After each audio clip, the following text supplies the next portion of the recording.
Olá pessoal, bom dia. Vamos dar início aqui à nossa 24ª aula do nosso curso de Cálculo 4, tá? Bem pessoal, nesta aula nós vamos falar do Teorema de Green, tá? É um dos teoremas aí mais importantes do nosso curso, né? Teorema de Green. Na verdade tem 3 teoremas muito importantes ao longo do nosso curso, que é o Teorema de Green, o Teorema de Stokes e os teoremas da divergência de Gauss, tá? Então, mas aqui nós vamos falar exatamente do Teorema de Green, que a gente vai acabar vendo que ele expressa exatamente a integral curvilínea, né, ao longo de uma curva fechada do plano, como uma integral dupla. É exatamente essa, né? Onde a região dessa integral dupla, né, é exatamente a região delimitada pela curva C. Então, no fundo, a ideia nossa aqui nesse curso é exatamente falar sobre o Teorema de Green. Então, vamos lá. Bem, pessoal, este teorema, como eu acabei de dizer, né, ele expressa pra gente uma integral curvilínea ao longo de uma curva fechada do plano, como uma integral dupla, né? Então, vamos lá ao enunciado do teorema. Olha, vamos tomar uma curva C e vamos supor que essa curva seja fechada simples, tá? E que seja suave por parte, orientada no sentido anti-horário. Observe, no sentido anti-horário. E a região R fechada, delimitada por C, certo? Se a tua função vetorial f for uma função que depende de f1 e f2, duas funções escalares, é um campo vetorial contínuo, tá? Com derivadas primeiras de primeira ordem contínuas, neste domínio D que contém R, então a gente pode calcular, olha só, a integral, essa aqui a gente já viu, essa notação, né? F1 dx, F2 dy. Essa integral aqui é a integral de linha de um campo vetorial. Quando eu coloco esse símbolo aqui, significa que essa curva é fechada, tá? É simplesmente isso. A gente está pegando C aqui, uma curva fechada, tá? Simples. Então, a gente quer calcular a integral de linha de um campo vetorial, tá aqui, ó. Só que o cálculo da integral de linha de um campo vetorial, ela pode ser dada, pessoal, simplesmente pelo cálculo de uma integral dupla. Ou seja, você calcula a integral dupla na região R, onde essa região R é a região delimitada pela curva C, fazendo essa diferença aqui entre a derivada de f2 em relação a x, menos a derivada de f1 em relação a y, dx dy, certo? E aí você poderia se perguntar assim, professor, na aula passada você me disse que se a curva for fechada, então a integral do campo vetorial é zero. Falei, mas se o caminho, né, o caminho de integração, se a integral for independente do caminho de integração, né? Então, nesse caso aqui é um caso mais geral. Não pede que a integral seja independente do caminho de integração, só que a curva seja fechada, certo? Perfeito.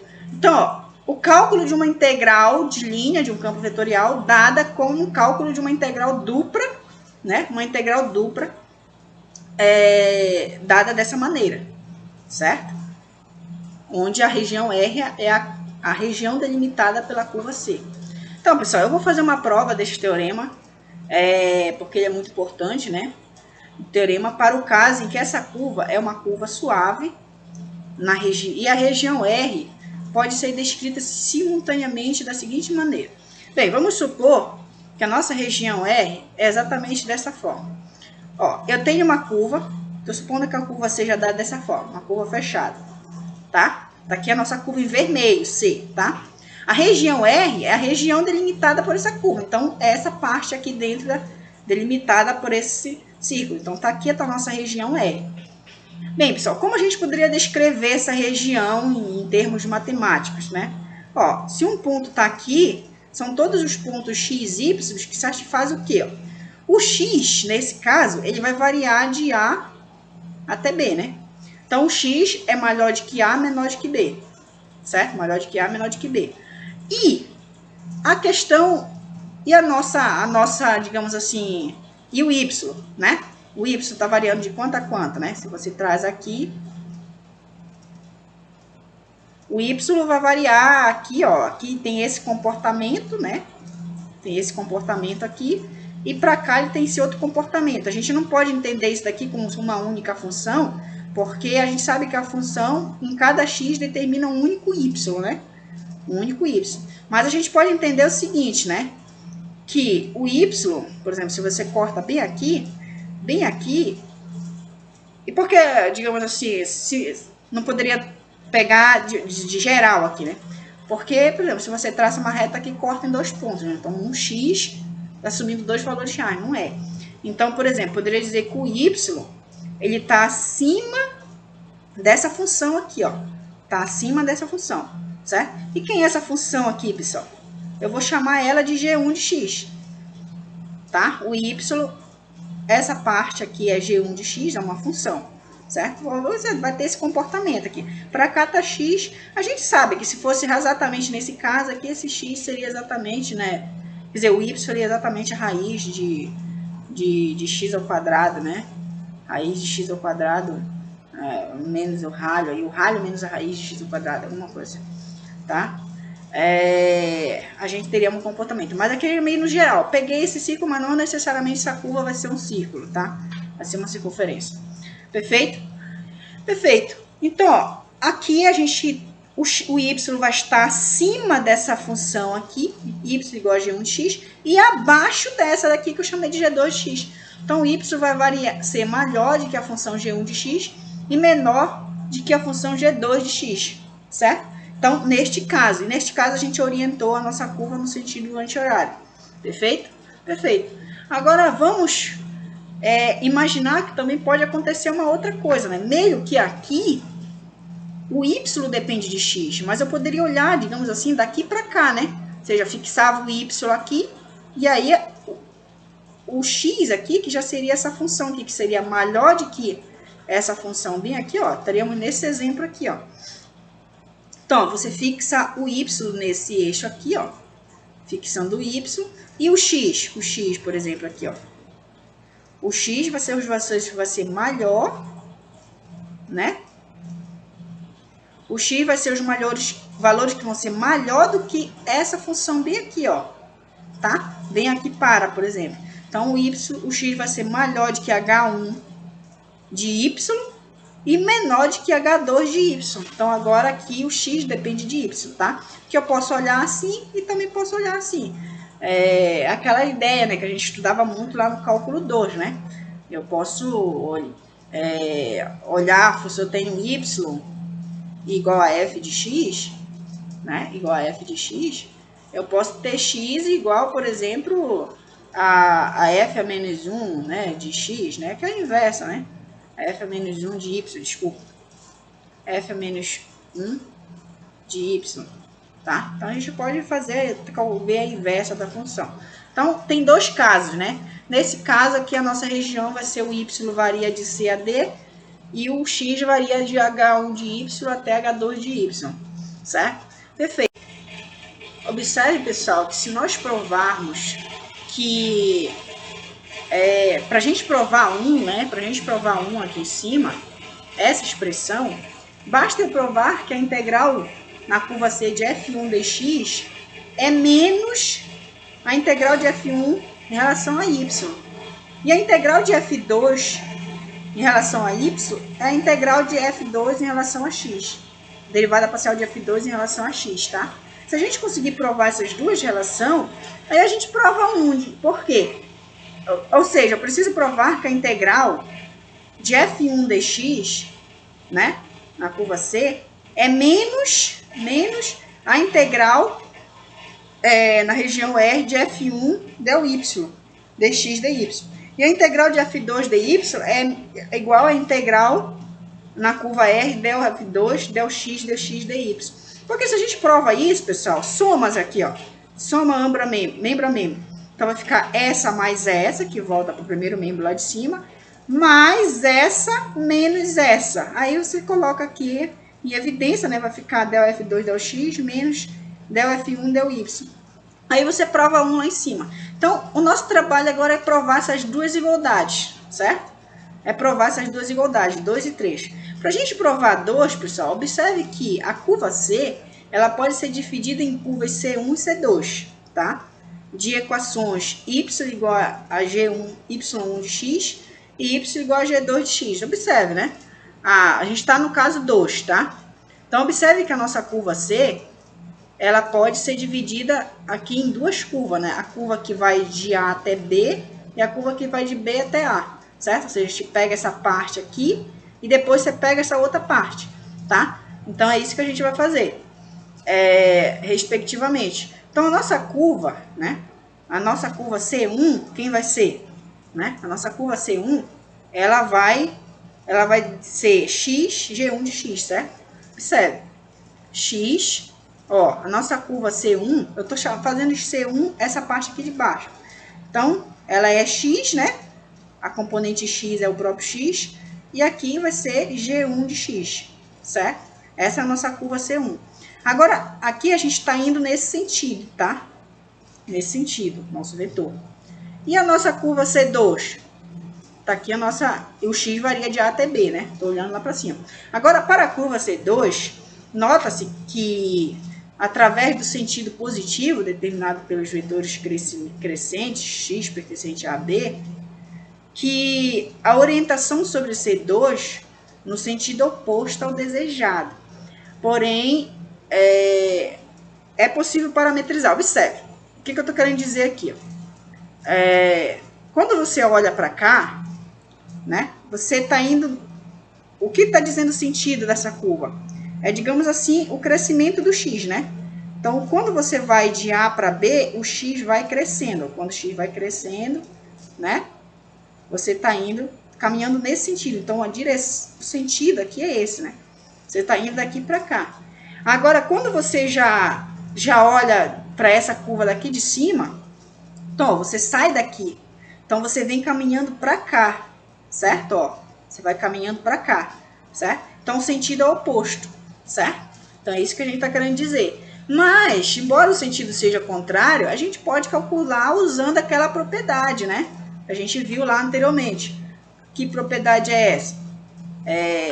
Que a integral numa curva menos C, né, que é o oposto do sentido contrário, é menos a integral na curva C. Perfeito. Então, é isso que a gente vai fazer. Então, a menos C2, que ela vai ser parametrizada por x, é G2 de x, né? G2 de x com x pertencente a B. Então, menos C2 é dado dessa forma. Então, como eu peguei a nossa curva C e peguei duas partes dela, né? Dividi ela em duas partes. Então, integral na curva F1 dx, eu estou tentando caminhar para cá agora, para essa parte daqui.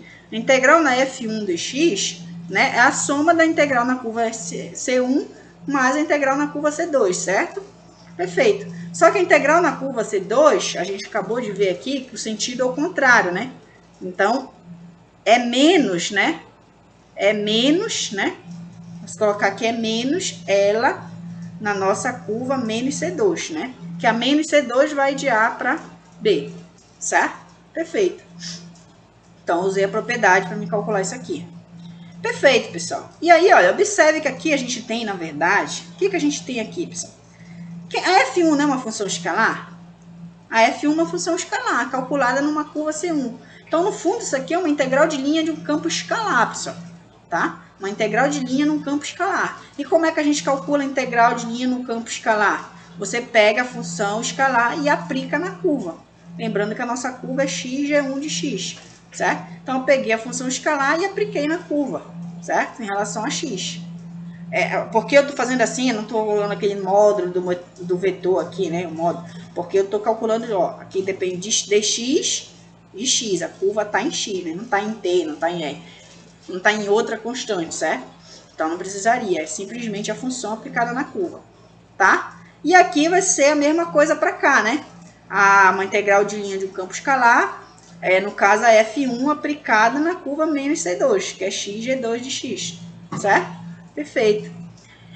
Ok, pessoal. Então, o que eu fiz? Eu abri esse membro aqui, olha. Observe que eu quero provar essa igualdade aqui, ó. Então, quero provar essa igualdade.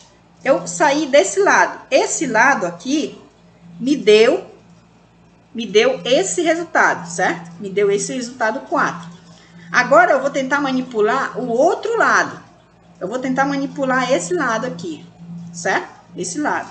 Aí, bora ver qual é o resultado que eu vou obter. Se esse resultado que eu obter for exatamente esse mesmo resultado que eu obtive aqui, certo? For o mesmo resultado que eu obtive aqui, então eu concluo que vale a igualdade lá. Perfeito. Então, olha, por outro lado, vamos observar o seguinte, que essa função aqui, a derivada de f1 em relação a y é contínua, tá? Por hipótese, tá? Logo, lá o segundo membro de 2, a gente não tem integral de f1, a derivada integral na região R, a integral dupla na região R, da derivada parcial de f1 em relação a y dx dy, tá? Então, abrindo a região R, né, a região R que a gente viu, quem é a região R, pessoal? O x varia de A até B e o y varia de G1 de x até G2 de x. Então, eu só fiz isso aqui, troquei a região R pela delimitação da região, certo? Perfeito. E aqui, meio que eu usei o teorema, né, de Fubini, que diz que a gente pode... Na verdade, eu não usei, né? Eu só separei aqui. Eu vou calcular a primeira derivada aqui, né? Em relação a y. Quer dizer, eu usei, porque eu troquei aqui a ordem de integração. Ó. Tá dx dy, eu coloquei dy dx. Eu posso fazer isso pelo teorema de Fubini. Tá implícito aqui, né? Teorema de Fubini, que a gente estudou lá no cálculo 2, que diz que a gente pode trocar a ordem de integração, certo? Agora que olha, observe comigo, pessoal, estou integrando em relação a y, mas isso aqui é a derivada em relação a y. Então, a integral da derivada é a própria função. É a f1 de xy, só que isso aqui em relação a y, tá? É f1 de xy, perfeito? Como está em y, então isso daqui é a f1, o x fica constante, eu vou aplicar no y, né? Vai ficar x, no lugar do y coloco G2 de x, menos a f1 aplicada em x, G1 de x, certo? Perfeito. De onde, pessoal, você conclui o quê? Que essa integral aqui, só ver aqui uma coisa, f1, G1, eu troquei aqui, tá? Eu joguei essa para cá, eu coloquei o menos aqui na frente, observe. Coloquei o menos aqui na frente e inverti a ordem dessa com essa, tá? Aí pronto, alterei, ficou tudo certo, não ficou? Ó, f1 de x, y2, né? Ou seja, eu coloquei essa, joguei essa para cá, né? Se tu multiplica por menos aqui, volta para cá. E se tu joga esse menos para cá, fica mais aqui, tá? Perfeito. Então, ó, observa essa integral aqui que a gente obteve, né? E aí, claro, eu ainda poderia jogar esse menos para cá, tá? Jogo o menos para cá, então aqui fica mais. Mas essa integral aqui em 5, ó, essa integral em 5, não é exatamente essa que a gente tinha obtido em 4, ó, f1 x, y, g1 de x, menos a integral de AB de f1 x, g2 de x. Aqui só está numa única integral, poderia separar, tá? Então, eu acabei mostrando que realmente menos isso daqui, né, que aqui ficaria mais, menos isso daqui vai dar exatamente o valor que a gente obteve aqui em 4, tá? Então, de 3, de 4 e 5, a gente vai acabar concluindo que vale essa igualdade, certo? Que a gente queria provar, que era 2. E aí, professor, para a gente terminar a nossa prova, a gente teria que provar quem? A 3, né? Mas aí a demonstração é análoga. O que você vai ter que fazer? Você vai ter que considerar agora essa curva, essa região, tá? Mas é o mesmo passo, você só vai trocar aí as coisas, tá? De lugar. E aí, analogamente, você consegue proceder para mostrar o 3 e assim você conclui, né, a sua prova do teorema. E, claro, como eu disse, né, nesse caso aqui, para você provar 3, você vai usar aqui essa região, tá? Essa região, que é a outra região que a gente escreveu lá. Perfeito? Perfeito, pessoal. Agora vamos fazer um exemplo.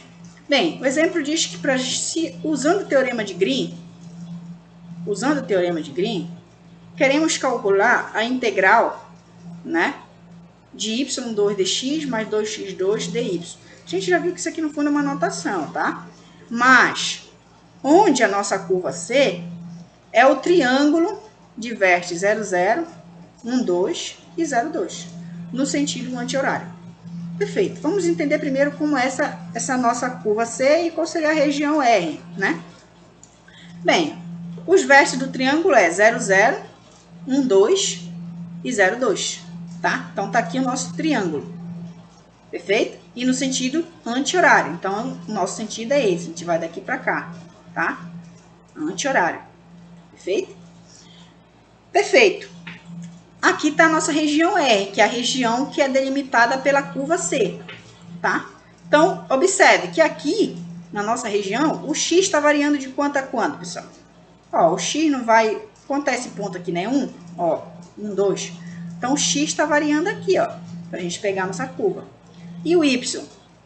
O Y, se você for olhar, ele varia, digamos, ele está acima dessa função aqui e abaixo dessa função aqui. Essa daqui é fácil, né? Que é uma função constante. Então, olha, o Y ele é maior ou igual que G1, menor ou igual que G2. Quem é o G2 de X? É essa função aqui, ó. Ela é uma função constante, ó. Ela corta aqui. Uma função constante exatamente no ponto 2. Então, a G2 de X é uma função constante igual a 2. E a função G1, que é essa reta aqui, ó. Esse segmento de reta, mas no fundo é uma reta, tá? Bem, aí você observa que essa reta aqui, ela passa pela origem e passa por esse ponto.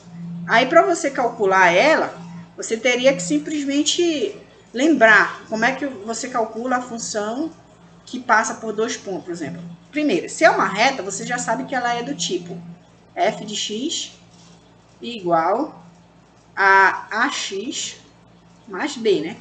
Se ela passa no 0, 0, então significa que o f de 0 é igual a vezes 0 mais b. Ou seja, o f de 0 é igual a b. Só que por aqui, ó, o y do 0 é 0. Então, tu já prova que b é 0. Então, no fundo, tu já sabe que a tua função é do tipo f de x igual a ax, porque tu já provou que o b é 0. Perfeito. Aí tu usa o outro ponto. Ela precisa satisfazer que o f de 1 é igual a 2, tá? O f de 1 é igual a 2. Mas quem é essa função, né, desse tipo aqui? Então, significa o quê? Que a, quando x é 1, a vezes 1. Então, o a, quanto é que vale? É 2. Então, tu descobre o valor de a. E aí, tu descobrindo o valor de a, tu já descobriu quem é a tua função, né? Então, no caso, seria f de x igual a 2x. Essa é a nossa função. Então, tá aqui, ó. F de x igual a 2x, certo? Perfeito. Uma vez que sabendo a região R e sabendo quem é a nossa F1, tá aqui, né? Quem é a nossa F2, para mim calcular essa integral pelo teorema de Green, basta que eu calcule a integral dupla de quem? De F2 de x menos a derivada parcial de F2 em relação a x, menos a derivada parcial de F1 em relação a y. Mas se a F1 é y ao quadrado, quem é a derivada parcial da F1 em relação a y? É 2y, né? E quem é a derivada parcial da F2 em relação a x? É 4x. Então, usando o teorema de Green, pessoal, usando o teorema de Green aí, a integral de linha que eu queria calcular é simplesmente quem? A integral dupla na região R dessa, né? Menos essa, que é 4x menos 2y, dx dy. E aí, coloco a região R o x varia de 0 a 1, e o y varia de 2x até 2, certo? Perfeito. E aí, uso o teorema de Fubini aqui novamente, para inverter a ordem de integração, deixo primeiro em relação a y. E aí, quem é a derivada de 4x em relação a y? É 4xy, né? 4x é como se fosse uma constante. A derivada de uma constante é a constante vezes a variável, no caso, o y. 4xy. Menos a derivada de... Quem é que você integra, deriva para dar 2y? Y ao quadrado, né? Menos y ao quadrado, no caso. Derivando dá menos 2y, certo? E isso aqui de 2x até 2. Aí eu uso aqui o teorema fundamental do cálculo, né? No lugar do... Observe que é o y, tá? Então, quando eu substituir aqui y por 2, vai ficar o 8x. E aqui, o y por 2 vai ficar menos 4. Menos, né? Aqui coloca o y por 2x, vai ficar 4 vezes 2x, 4x vezes 2x dá 8x quadrado, menos 2x ao quadrado, que dá 4x ao quadrado, tá? Aí, fazendo as contas aqui, ó, 8x quadrado menos 4x quadrado dá 4x quadrado, menos 4, né, porque tem esse menos aqui, tá? E aí, aqui vai ficar mais 8x menos 4, agora em relação a x. Aí, é só calcular aí, tá? Isso daqui vai dar menos 4x ao cubo sobre 3, né, mais 8x quadrado sobre 2, no caso, aí ficaria 8 sobre 2 dá 4x quadrado, menos 4x, de 0 a 1. E aí, fazendo a conta, dá menos 4 terços, tá? Então, pessoal, nossa aula de hoje vai ficar exatamente por aqui, com esse exemplo, tá? Lá nas notas de aulas, pessoal, eu acredito que tem mais... Deixa eu dar uma olhada aqui. Tem mais... Bem, era um exercício, tá? Era um exercício parecido com esse, que eu queria que vocês praticassem, tá? Eu acabei... Deixa só postar. Eu acho que eu não coloquei, mas eu queria que vocês praticassem esse exercício que eu não trouxe aqui. Tá na nota de aula, deixa eu ver se tá aqui. Não, infelizmente eu não tenho aqui, mas depois eu mando para vocês. Na verdade, está resolvido na nota de aula. É parecido com esse, só que o nosso triângulo, ele vai ser dessa forma aqui, ó. A nossa região, por exemplo, ela vai ser o ponto 0, 0. Imagina que o nosso ponto 0, 0 está aqui. O ponto 1, 2. Por exemplo, 1, 2, 0, 0. E o ponto 2, 0. Estaria bem aqui, por exemplo. Então, a nossa região que a gente vai estar pegando vai ser basicamente um triângulo dessa forma. Não seria um triângulo retângulo, tá? E aí, nesse caso, pessoal, você ia ter que dividir essa região em duas, tá? Ia ter que dividir essa região em duas. Por quê? Por quê? Porque, ó, observe que quando você olha daqui para cá, por exemplo, você pega um ponto C aqui, né, por exemplo. Aí, o x variava de 0 a c, né? E aí, aqui, o x seria maior do que essa função aqui, ó. Será maior do que essa função constante e menor do que essa. Essa função é uma. Aqui, o x seria maior do que essa e menor do que essa. Aí já é outra função. Então, por isso que você tem que dividir a região aqui, né? Porque essa aqui é uma reta e essa é outra. Então, aqui o x vai estar acima dessa constante e abaixo dessa função. Aqui, quer dizer, o y. Aqui o y vai estar acima dessa constante e abaixo dessa função. E aí tem que dividir.